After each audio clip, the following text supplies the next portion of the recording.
So what exactly is disability? Disorder is usually for mental disability. So physical disability, it could be a mental cognitive disability. You have three types of disability. The processing of different things. How do you process? How do you respond? Your reflexes. When you have dyslexia, you will have problems with reading, talking and writing. And sometimes, to be very frank, such environments are again construction places, again many kind of factories where you're dealing with many machines.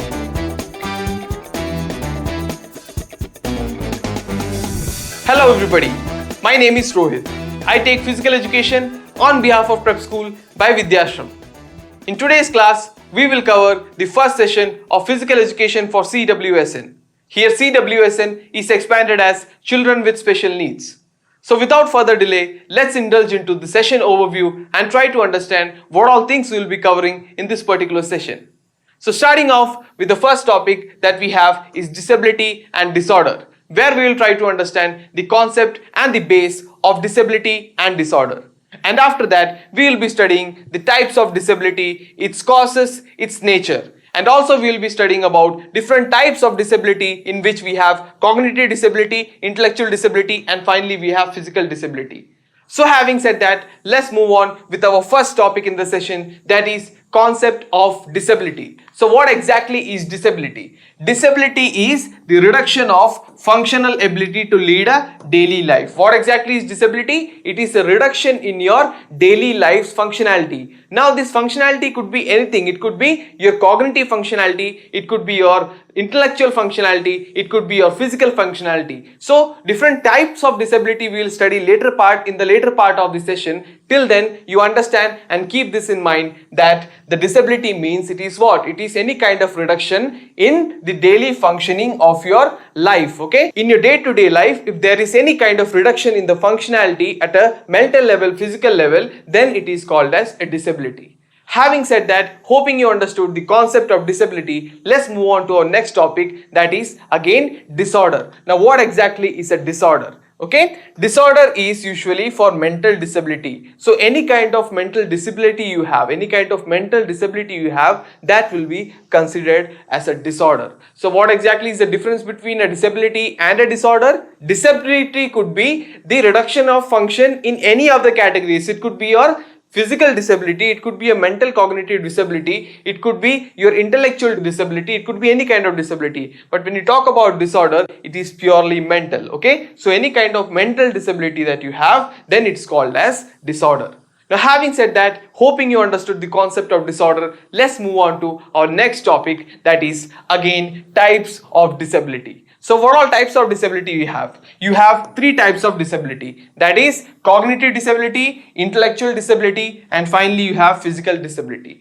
Cognitive disability deals with your mind, okay, the processing of different things. How do you process? How do you respond? Your reflexes, all those things will come under your cognitive disability.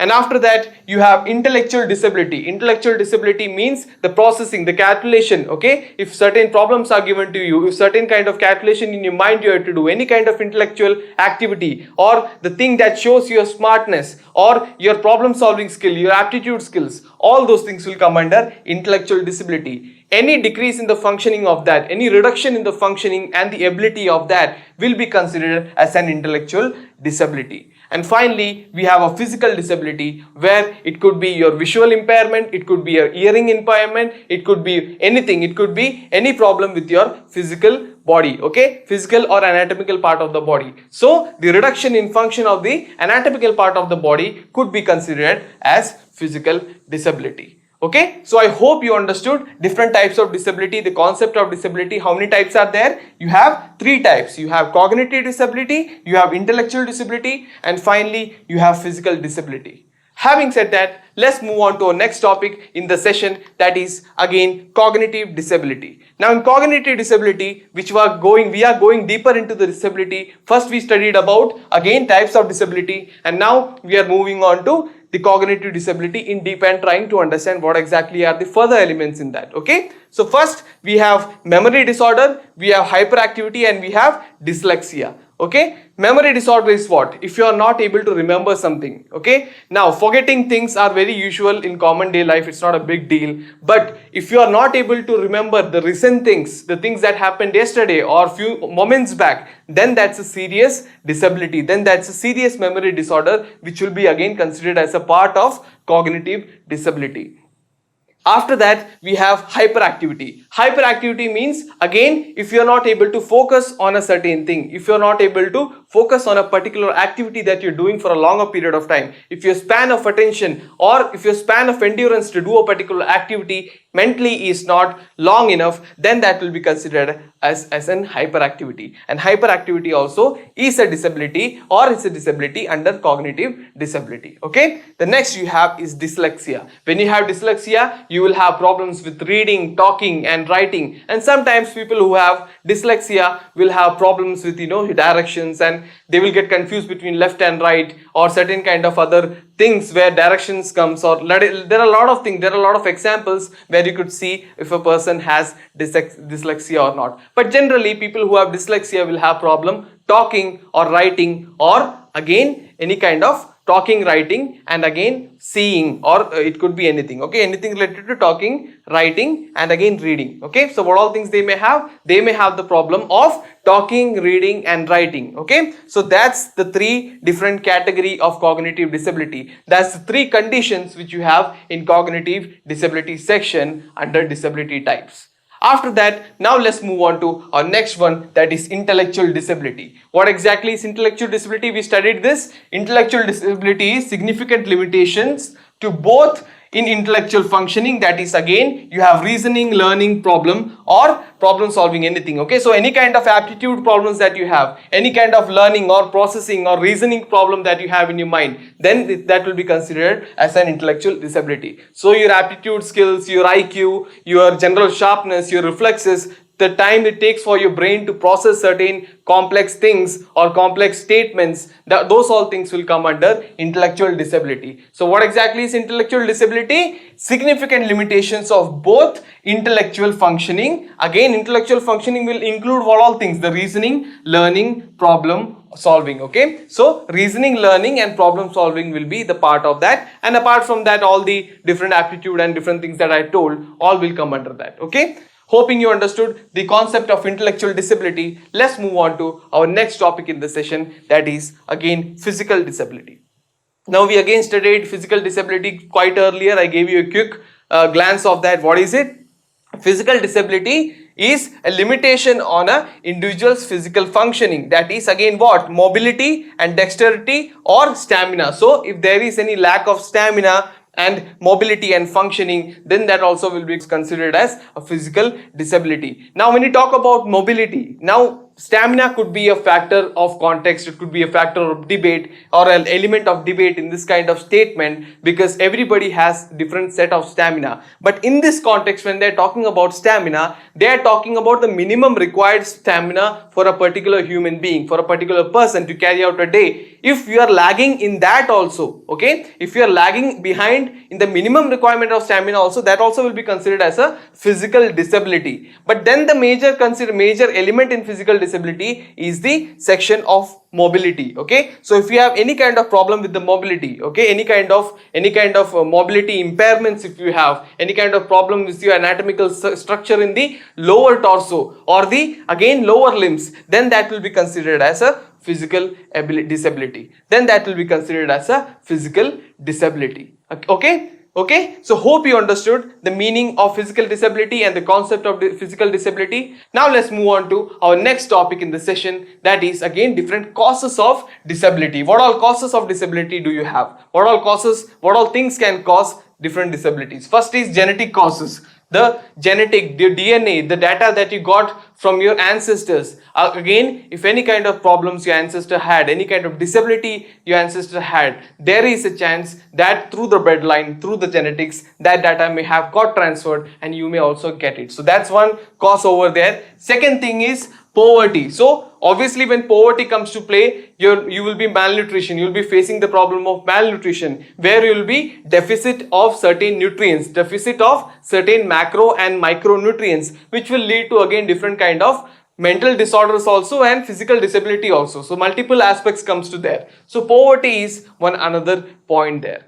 And after that, you have mental health problems. Obviously, if you have any kind of mental health problem, if you're facing any kind of mental health problem, that also will again reflect in form of cognitive disability and intellectual disability. Okay, everything is connected to the brain. Your nervous system, your central nervous system, and your processing units and everything that is in the brain. Okay, whatever body is functioning, whatever your body or your muscles are performing, it's all based on the capacity of your mind as well the capacity of your anatomy and physiology. If there is any kind of problem with the mental situation, that will again reflect on your intellectual and cognitive abilities, or it could lead to any kind of cognitive or intellectual disability. Okay, next is accident. Now this unfortunate situation also many people face that, and that leads them to any kind of physical disability. Okay, accidents also could lead to physical disability. Now not only physical disability, accident could also lead to cognitive and intellectual disability, or it could cause any kind of memory disorder, right? You might have heard many times people got into accident and they forgot about a lot of things or a lot of people, and then they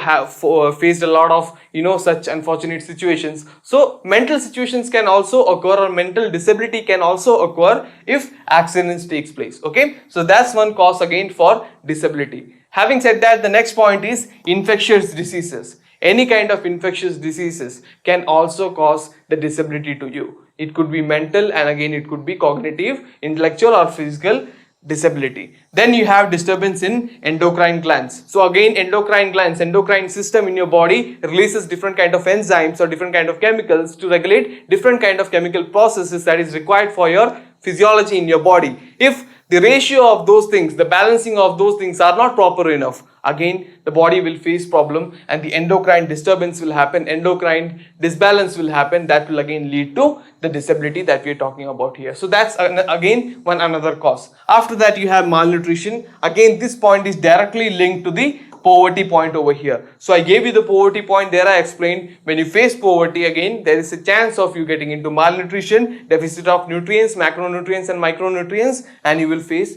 malnutrition. Now let's move on to the next point that we have under the causes of again disability. Next we have poor approach to healthcare. Now some people take the health very lightly. Okay, some people stack up whatever they want, whenever they want, they eat and they consume whatever the things they want. They don't see the nutrient value of that. They just randomly keep eating, right? The shorter meals, we studied this again in sports and nutrition, right? We studied this in sports and nutrition about shorter meals. Avoid shorter meals that will make you again obese or fat. Again, that's very important. Some people take poor approach to healthcare. Now healthcare is not only about physically staying fit, it's about your nutrition also. Like I said, 70% it is again your diet, 30% is your workout. If your workout is proper, if your diet is not proper, obviously you still will be unfit. So people take that thing also lightly. So it's recommended not to take your diet lightly, not to take your health lightly. Always take care of that, because you should not underestimate the calories. That's very big important thing.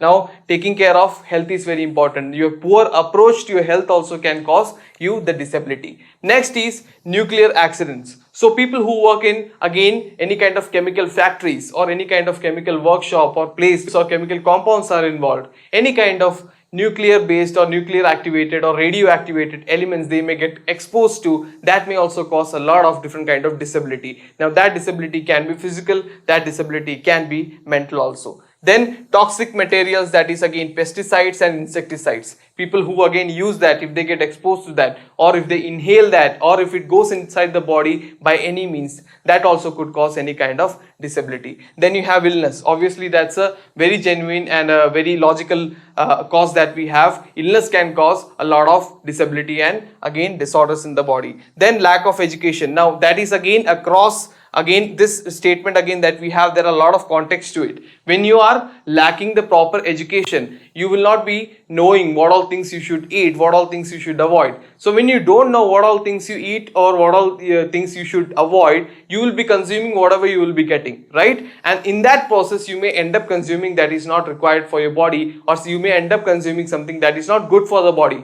That will automatically cause you illness, and illness will automatically cause you disability. Okay, so all the points have interlinking circles here. All the points are interconnected with each other here in many other things. Then wars. Now when you're talking about wars, we are talking about different kind of, here we are talking about wars. Now wars could cause the soldiers and the people who are fighting our fights at the at the borders, they could face a lot of disability, especially the physical disability, because of different bombardments and different kind of cross-country fight and ceasefires. So all those kind of situation also can cause a disability to a person. After that, then you have medicine and vaccines. Now certain medicine and vaccines are supposed to heal you, but overdose of that or consumption of tablets or drugs without the proper consultation of a physician or a doctor, you may get any kind of overdose, or your body may react to the medicine in a different way, or you may get any kind of disability. Okay, finally you have dangerous working environment. So if you're working in a very dangerous environment, to be very frank, such environments are again construction places, again many kind of factories where you're dealing with many machines which are again very dangerous if you don't handle it very smoothly or if you don't handle it well. So these are some of the causes of disability. Okay, so these were some of the causes of disability. These were some of the causes that could cause you any kind of physical, mental, cognitive, intellectual disability. Okay, I hope you understood the different concept that we studied today, the different types of that, the different again causes for that, and the multiple small elements in that. And I also hope that you have again grasped the small little details that I have given. Now in the next session we will be covering more details and more topics from the same chapter as a second session, and we will be understanding and learning quick more things or few more things at detail of the same subject, of the same elements, and you will be making your mind broader to the chapter. Now hoping I would see you in the second session. Don't miss out this section. See this session. It's very important, because if you don't see this session and proceed to the second session, you may miss out a lot of things there. So chapters, when you again watch the videos for the chapters, it's important to again proceed in sequence of the session. So if you don't properly follow the sequence, you may not understand certain things. Okay, so having said that, I will see you in the second session. Until then, I'll take a leave from here. This is me, Rohit, signing out until next time. Goodbye.